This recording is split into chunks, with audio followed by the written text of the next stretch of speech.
Bonjour à toutes et à tous, bienvenue pour cette deuxième émission du Débathlon qui va porter aujourd'hui sur la pénurie de compétences en transport et logistique. Pour traiter de ce point, nous avons souhaité mettre autour de la table, par ordre alphabétique, Bruno Coste, bonjour. Président fondateur d'Adameo.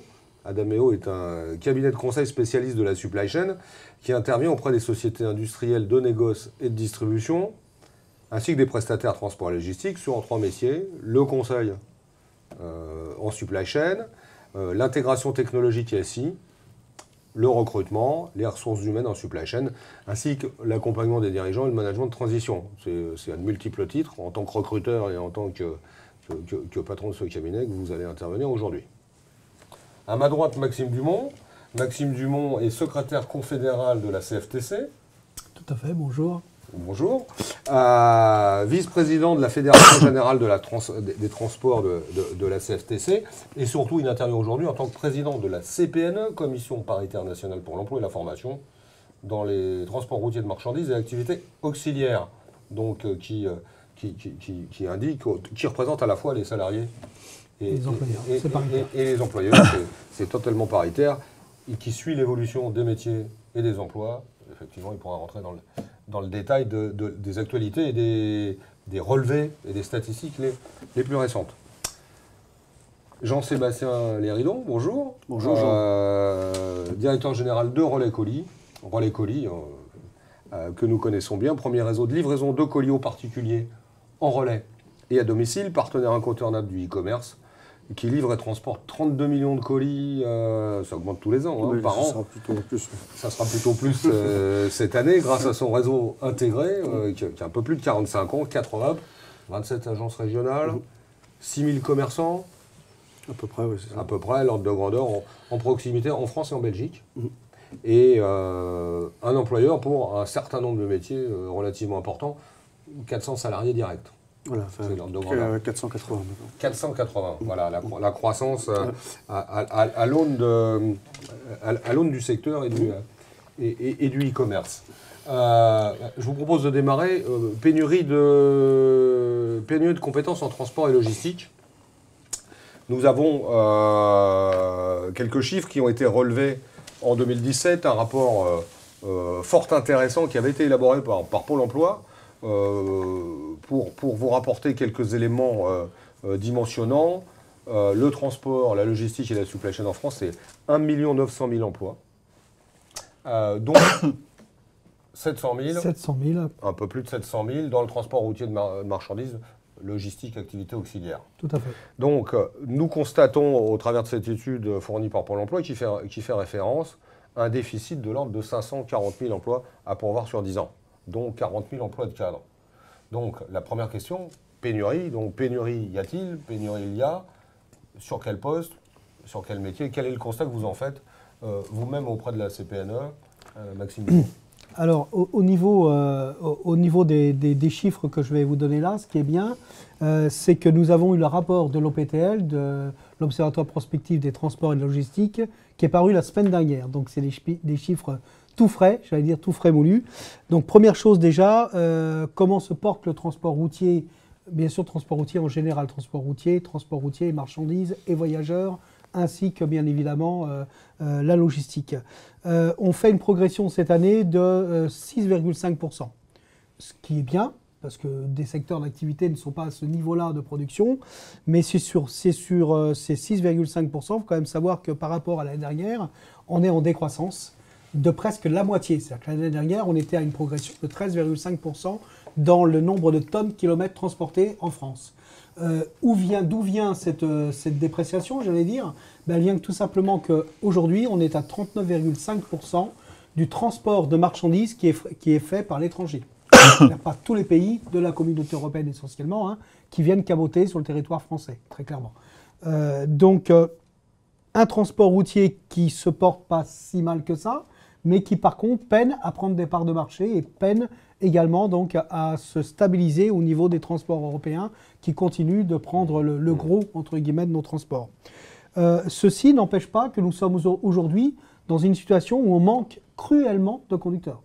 très clairement, dès que l'économie repart, et c'est le cas, l'économie mondiale fait plus 3%, l'économie européenne plus 2,2%, donc on voit bien qu'effectivement, on est dans un redémarrage de l'économie, je pense que dans votre secteur d'activité, vous le voyez bien, et donc on est en tension immédiate au niveau des conducteurs de transport routier, puisqu'on forme à peu près 124 000 conducteurs par an, mais on a en même temps des départs à la retraite, départs en CFA, ce qu'on appelle le congé de fin d'activité dans nos métiers, qui, eux, ne comblent pas le fait qu'on doit avoir donc une progression à peu près de 200 000 conducteurs. On n'arrive pas à les avoir tous les ans dans la formation. Comment ça se fait, ça, alors, Maxime? L'appétence à la formation, l'appétence au métier, tout simplement. On n'est pas un métier attractif, faut pas se le cacher. On est maintenant dans des métiers où les jeunes générations d'abord viennent tard dans notre profession. N'oublions pas quand même que toutes les professions du transport sont des professions où on a besoin d'avoir une formation professionnelle. On ne peut pas rentrer dans le transport routier comme ça. Il faut avoir une formation, hein, la FIMO, l'AFCO, et puis ensuite, il faut avoir des formations dans tous les autres métiers. Et les jeunes ne peuvent pas venir avant 23 ans. Ah oui, il faut être majeur pour passer le permis. Et voilà, alors que le choix professionnel a déjà été fait. Donc souvent une deuxième partie de carrière, et c'est la raison pour laquelle on a une pyramide des âges qui est extrêmement élevée dans notre profession, puisqu'on est aujourd'hui dans le transport routier de marchandises à 45 ans de pyramide des âges. C'est très haut, on prend une année presque par an. C'est là que le renouvellement, on voit bien qu'il est très difficile. Et justement, le taux de renouvellement que nous avons, il est de 0,5% dans le transport routier de marchandises. Et j'allais dire, dans le transport routier de voyageurs, c'est pire, puisque là, la pyramide des âges est à 47 ans. Et on est à 0,2% de renouvellement. C'est-à-dire qu'on est presque à la limite du burn-out au niveau du transport routier de voyageurs, où là, on n'a pour ainsi dire pas du tout de renouvellement, très très peu et à la marge. Et c'est essentiellement les métiers de l'armée qui nous donnent, parce qu'on a des conventions avec l'armée, qui nous donnent 25 000 conducteurs de voyageurs par an pour pouvoir justement faire face à cette pénurie de conducteurs. Alors qu'il n'y a plus de service militaire. Alors qu'il n'y a plus. Quand même, ben oui, parce qu'on reclasse les cadres essentiellement de l'armée, ouais. Et on a des postes donc surtout dans l'encadrement, dans tout ce qui est l'encadrement donc voyageurs ou marchandises d'ailleurs, qui viennent souvent ces personnes viennent des activités de l'armée ou du moins de l'administration. On a aussi beaucoup de gendarmes, on a aussi beaucoup de policiers en retraite qui viennent également dans nos métiers. Donc là, on parle des opérateurs, là on voit problème d'attractivité. Je crois que d'ailleurs ce n'est pas uniquement un problème français, puisqu'on parle récemment, c'est ce qui peut surprendre, même des Polonais qui ont une forme de désaffection, les conducteurs polonais, une forme de désaffection par rapport au métier de conducteur et aux exigences notamment de la longue distance. Hein. Et Jean-Sébastien, vous de votre côté, sur les postes, c'est sur les postes d'opérateurs, vous constatez la tension? Pour moi, la pénurie de compétences dans notre métier, c'est deux sujets différents qui s'additionnent.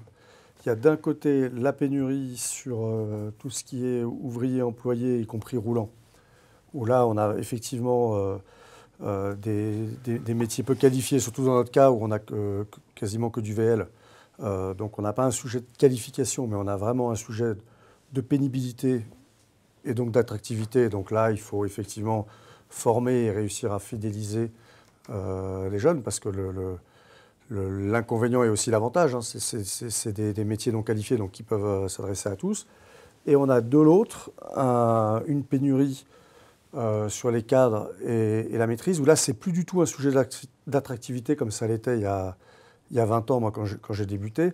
Il y a 20 ans, quand j'ai débuté, quand vous faisiez une grande école d'ingénieur ou de commerce, si vous alliez dans le transport, on vous demandait si vous n'étiez pas fou. Moi, ça a été mon cas. À ma remise de diplôme, ils ont rigolé. Et pendant toutes mes premières années de carrière, on me demandait ce que je faisais là. Aujourd'hui, vous allez à l'école des mines, vous allez à l'ESSEC, vous allez à Dauphine. Ils ont des masters très réputés en supply chain.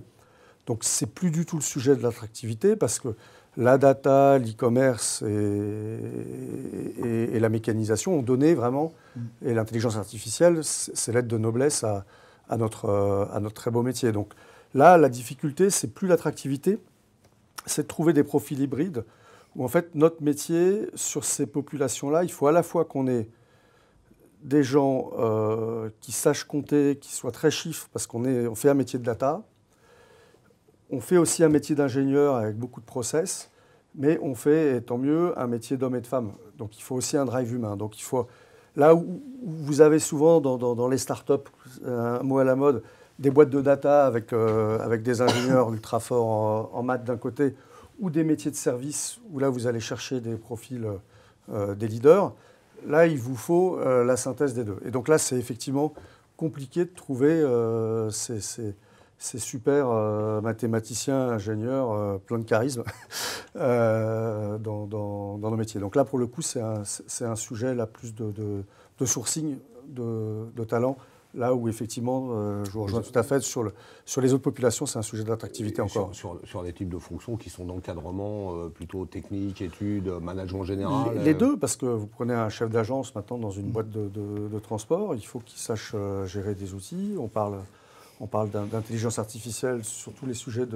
prédictifs et sur les sujets d'optimisation de tournée. On parle de BI, on parle de tout ça. Enfin, voilà, donc il faut aussi avoir une appétence aux outils et puis une appétence aux chiffres, parce qu'il y a le pilotage économique et puis parce qu'aujourd'hui, le transport, c'est devenu un métier de data aussi.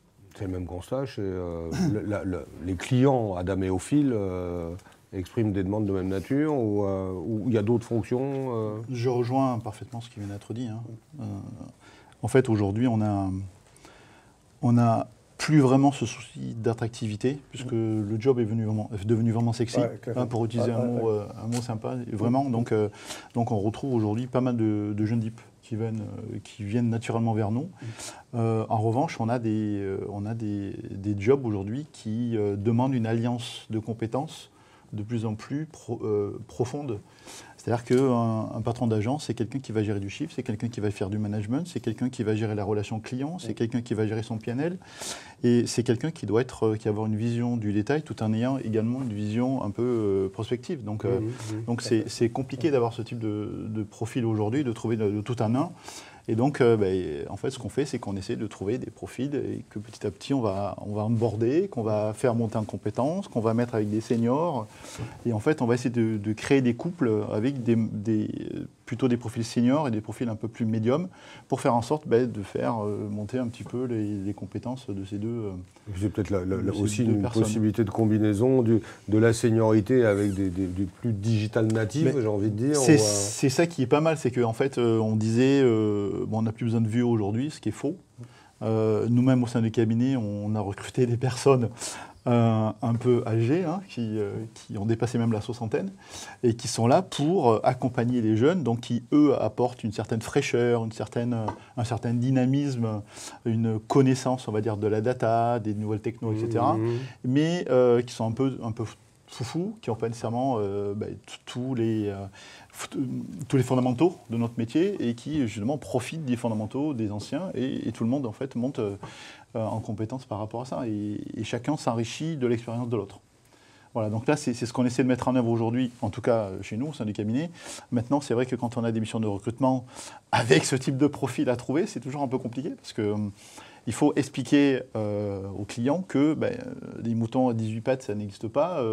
Donc, il faut essayer de jouer sur différents aspects. Il faut déjà, le sensibiliser en amont en disant « Attention, ce type de profil aujourd'hui est extrêmement pénurique. » Aujourd'hui, on a pas mal de profils, les directeurs d'agence, directeurs de site pour le domaine de la logistique, les consultants, les chefs de projet, les responsables d'exploitation. Enfin, il y a une multitude aujourd'hui de profils qui sont très très pénuriques. Les bureaux d'études. Oui, parce qu'il n'y a jamais eu autant de projets avec la croissance. La méthode au bureau d'études. Toute la partie R&D aujourd'hui, réingénierie de process, c'est pas des jeunes diplômés qui peuvent se permettre aujourd'hui d'avoir toute cette connaissance métier pour pouvoir challenger ce qui est fait depuis des années. Donc ils arrivent avec de nouvelles technos, avec de nouveaux outils, etc. Donc ils challengent un peu, mais ce n'est pas eux nécessairement qui vont pouvoir remettre à plat ces process et en définir de nouveaux. Donc c'est une alliance de compétences qui permet de faire ça. Voilà. Et donc c'est ce qu'on essaie de faire passer aujourd'hui comme message. Et puis on arrive à trouver des gens aujourd'hui qui ont plutôt cette appétence, donc qui ont les neurones qui se connectent plutôt pas mal, qui ont une facilité d'apprentissage du métier qui est forte. Et du coup, qui, une fois bien onboardé, en fait, avec des seniors, montent assez rapidement en compétences. Je ne sais pas si vous serez d'accord avec moi, on entend un terme, c'est aujourd'hui, on ne raisonne plus uniquement sur les compétences des individus, mais sur les compétences des équipes. En fait, il y a une idée autour de ça, me semble-t-il. de dirigeants d'entreprises de transport il faut une dynamique collective dans laquelle les uns et les autres se complètent. Ça fait quelques années qu'on parle de collaboratif. Donc on est en plein dedans. Hein. On l'appliquait dans les relations clients-fournisseurs, mais pas... Ben oui, mais aujourd'hui, on est dans ce domaine-là, même en interne en fait. Hein. On est obligé de créer des synergies entre les différentes compétences des uns et des autres pour pouvoir répondre aux différentes problématiques. Nous, on voit un phénomène quand même, en vous écoutant d'ailleurs, ça me fait penser à ça, c'est que depuis qu'on a créé, c'est pas très vieux, hein, dans le transport et la logistique, le bac pro, hein, parce qu'avant c'était plutôt le CSTR, la conduite routière qui prenait le devant. Depuis qu'on a créé le bac pro, on voit que les profils seront des jeunes qui sont entre bac plus 3 jusqu'à bac plus 5, sont de plus en plus effectivement recrutés. Et on voit ici, j'ai un taux, le taux de placement des bac plus 5 dans le transport routier, 85%. 85% de taux de placement, c'est énorme. Après, il faut faire parce qu'on sait qu'il y a poursuite d'études derrière. Il faut faire attention parce qu'on trouve aussi pas mal de bac plus 3 donc, qui sont dans les opérations, ce qui est plutôt leur destination, et on retrouve aussi pas mal de bac plus 5 qui sont dans les opérations. C'est pas donc c'est pour ça que moins et on sait comment ça marche. Qui ne sont pas nécessairement toujours recrutés au bon niveau de rémunération, au bon niveau de management, etc. Donc il faut créer des frustrations. Donc il faut aussi faire attention à ça parce que c'est vrai que alors après c'est vrai qu'on est force de conseil. Nous aussi par rapport à certains. Donc ça dépend de leur objectif de vie, ça dépend de la proposition de la société. C'est vrai que rentrer dans une belle société qui a pignon sur rue, qui a de vraies ambitions, qui est en marche intéressante, ça peut être intéressant de passer par les opérations et puis après, mais il faut que ce soit un passage court. En fait, et puis il faut que ce soit prévu d'entrée de jeu en fait dans le deal avec le recruteur. Ça veut dire aussi, Bruno, que dans les écoles aujourd'hui, dans les écoles, que ce soit d'ailleurs les écoles de Sorbonne ou autres, on propose aujourd'hui le transport où on ne le proposait pas hier. C'est-à-dire que dans les filières qu'on va donner aux jeunes qui sont en master ou qui sont en licence, on va effectivement leur proposer le transport. Nous, on le voit parce qu'on intervient dans ces écoles et on voit bien que le transport maintenant est proposé et que quand il est bien expliqué, au regard de la diversité des métiers qui est donnée, le transport devient à ce moment-là attractif. Oui. Et on a effectivement, je disais tout à l'heure pour les bacheliers, mais bacheliers, 100% de taux de placement. 100%. C'est pas Donc on voit bien effectivement qu'on a quelque chose de nouveau qui est en train de se passer là-dessus. On n'est plus sur des fonctions, entre guillemets, qu'on appelait d'insertion dans le métier du transport. On est maintenant dans une vraie compétence qui est reconnue. Par contre, où je vous rejoins parfaitement, c'est qu'elle n'est pas forcément reconnue à son juste niveau par les chefs d'entreprise, par les entreprises elles-mêmes, parce que, effectivement, d'abord, peu de recrutement en interne, c'est-à-dire on a du mal à faire monter en interne les personnes, on laisse au niveau où ils sont, et effectivement, on fait appel à des compétences extérieures. Les ouvriers, c'est quand même et ça, c'est vraiment très dommage.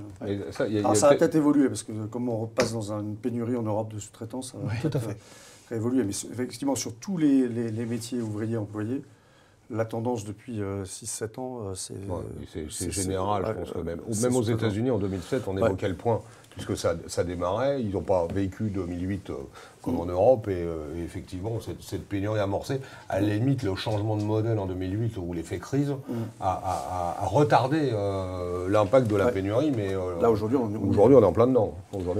Donc il faudra peut-être réembaucher, effectivement, peut-être que les grosses structures vont devoir réembaucher des populations ouvrières, ce qu'elles ne faisaient plus du tout. Il faut réinternaliser. Il y a deux questions qui me après, avec le sujet de la flexibilité. Et la formation dans tout ça. Aujourd'hui, c'est en train de bouger, formation professionnelle. Alors, beaucoup de formations initiales, on l'évoquait, c'est devenu lettre de noblesse, y compris et la formation professionnelle dans tout ça. Comment ça se dessine avec France Compétences, avec la réforme? Ça sera un peu compliqué ici, vous faire la réforme de la formation professionnelle. Mais ce qu'on sait, c'est que d'abord, sur la formation initiale dans le transport, c'est 87% du budget total du transport qui est pris dans les formations obligatoires. Donc ça devient totalement vampirisant pour les entreprises. Et la façon de s'en sortir, c'est justement la nouvelle loi pour choisir son avenir professionnel avec le congé professionnel de formation, personnel de formation, qui fait qu'effectivement, là, par des systèmes d'abondement dans les entreprises, on va pouvoir co-investir en tant que salarié, ce qui n'était pas le cas avant, dans la formation professionnelle, et donc pouvoir se former effectivement d'abord dans des compétences métiers, mais également pour évoluer sur son poste de travail sans que ça soit attaché obligatoirement à des risques derrière de PSE, hein, comme on le voyait trop souvent, on attaquait effectivement le maintien en poste de travail parce qu'on avait un PSE qui arrivait, parce qu'on avait une nouvelle façon de fonctionner. Là, ça sera tout à fait différent. Et puis aussi parce que derrière la GPEC va être quelque chose de totalement intégré dans la formation professionnelle de demain. Et donc, on aura la possibilité de plus participer à cette formation et pas être simplement, je te donne une formation parce que tu as un bon élément, parce que tu n'as jamais manqué, parce que tu n'as jamais été malade. Parce ou que c'est obligatoire. voilà. Ou parce que c'est obligatoire et puis que dans mon plan, j'étais bien obligé de le distribuer. Voilà. C'est dommage. Donc beaucoup de nouvelles dispositions sur la formation professionnelle qui est à prendre à bras-le-corps par les entreprises, mais également par les salariés. Par les salariés eux-mêmes, ce qui n'est pas forcément dans la culture Ce qu'on appelle française, puisqu'on la attendait un peu. co-construction. Voilà. Tout à fait. Et des types de formations en particulier, je crois qu'on est de plus en plus, on l'a compris, et c'est ça l'attractivité, dans l'environnement supply chain, même si on est opérationnel, on doit comprendre la contribution de chacun aux chaînes de valeur.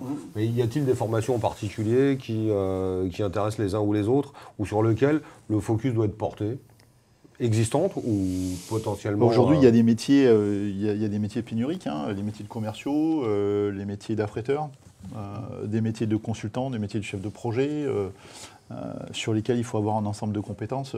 Il faut taper du terrain pour avoir ce type de compétences. Donc oui, je pense qu'il y a des formations à créer, à compléter. Ce qui est plutôt top aujourd'hui, c'est tout ce qui est alternance. Donc on recrute pas mal d'alternants, vraiment, donc des stagiaires également, donc ça c'est extrêmement intéressant parce que ce sont des gens, comme je le disais tout à l'heure, en fait, qu'on va onboarder avec des gens qui sont un peu plus capés et qui vont apprendre mais beaucoup plus rapidement, et donc ça contribue justement à asseoir la formation plus ou moins théorique qu'ils ont pu recevoir en cours, quoi. Donc c'est vrai que c'est très adapté à la problématique. L'alternance, je pense que c'est ce qui est le mieux adapté à notre problématique. C'est ce qui a été effectivement extrêmement développé dans le rapport de l'État sur la formation professionnelle, avec d'ailleurs pour vos entreprises qui sont des entreprises assez mondialisées quand même, qui ne se retrouvent pas qu'en France. Et là, on va avoir Erasmus Pro, donc qui permet effectivement à des alternants dans des domaines comme les vôtres de pouvoir aller à l'étranger se former au même titre qu'avant un étudiant. Et ça c'est quelque chose d'extraordinaire. Et puis, on a aussi tous ces métiers en devenir, et sans vouloir être anxiogène, mais on sait que 50% des métiers sont à réinventer dans l'aube des 15 prochaines années. Et là, on doit nous prévoir ce changement aussi, essayer de l'impulser, en tout cas au niveau des entreprises, car quand on parle de transport et de logistique, c'est un des métiers qui va être le plus impacté. Encore une fois, je ne veux pas être anxiogène sur le domaine, mais la conduite d'aujourd'hui n'aura rien à voir avec la conduite dans les 15 prochaines années. C'est paradoxal. Donc il faut bien la réinventer. Ouais. Il faut bien, mais le dernier kilomètre, Jean, existera toujours. Le dernier kilomètre, c'est pas un drone qui va venir te porter même à 3 kilos. On porte des choses un peu plus lourdes. Donc il faudra bien à un moment donné que quelqu'un le fasse. Mais pour ça, il va falloir réinventer les métiers. Réinventer les métiers de la conduite, effectivement, de VL, comme vous le disiez tout à l'heure. Et ça, je crois qu'on n'y est pas encore assez. On ne les a pas assez valorisés, ces métiers des VL de demain. Réinventer également un système de conduite plus propre, la conduite électrique en milieu urbain, les péages de milieu urbain, les choses comme ça. On est devant des choses qui sont plein bouleversement. Notre métier du transport a su toujours s'adapter, il devra se réadapter par rapport à ça. Mais pour autant, c'est un métier qui a de l'avenir pour demain. Avec le paradoxe, il faut recruter, former au métier d'aujourd'hui et préparer les métiers de demain. Bien sûr. Et préparer les métiers de demain. On est dans un paradoxe total tout le temps. Mais il faut qu'on se décomplexe vraiment sur l'attractivité. Ouais. Ah oui. Moi, les rares apparitions dans les fédérations, c'est ce que j'essaie de leur expliquer, mais c'était le sujet il y a 20 ans, c'est plus le sujet aujourd'hui. Et même sur les jeunes, après, charge à nous de communiquer. Pourquoi est-ce que des jeunes sans formation ont-ils choisi majoritairement le métier de VTC plutôt que l'artisan livreur de colis?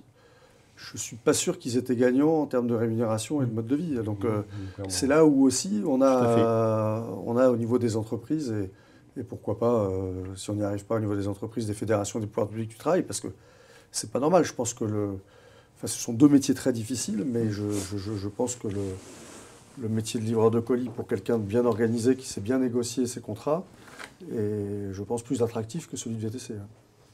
J'ai pas Je ne sais pas si vous avez des études là-dessus. Oui, on en a un peu. Oui, on en a un et peu. alors, qu'est-ce que ça dit le côté en termes VTC, de rémunération en termes de charge travail. rémunération, comme on est rémunéré à l'acte, entre Dans guillemets, les deux cas. dans les deux cas, sauf qu'il y en a un où quand même on a la possibilité effectivement d'avoir un contrat de travail qui sanctuarise entre guillemets le travail que vous allez faire et comment vous allez le faire. Dans le VTC, on ne sait pas aujourd'hui combien je vais faire dans ma journée, combien je vais demain. Donc c'est plus attractif, un vrai contrat de travail. Si vous étiez jeune, non qualifié à 20 ans, avec envie de travailler... Malheureusement, je suis plus jeune. Donc, après, c'est là où on n'est pas bon, parce que la majorité des jeunes, à un moment donné, et c'est aussi ce qui a posé des problèmes de pénurie, a choisi VTC. Je pense qu'il déchante. Mais c'est le miroir. C'est là où on doit se remettre en cause, parce que c'était aussi ce type de compétences dont on a besoin aujourd'hui pour gérer la croissance du e-commerce. Il va nous falloir conclure. Mais en tout cas, ce que je relève au travers du dernier propos, c'est que pour les jeunes comme pour les moins jeunes, on est quand même dans un secteur où la passion est quelque chose qui nous drive, donc on l'entend bien au travers de la tonalité de nos échanges, et donc c'est relativement formidable. Donc merci à tous les trois, et à très bientôt pour un nouveau Débattelon.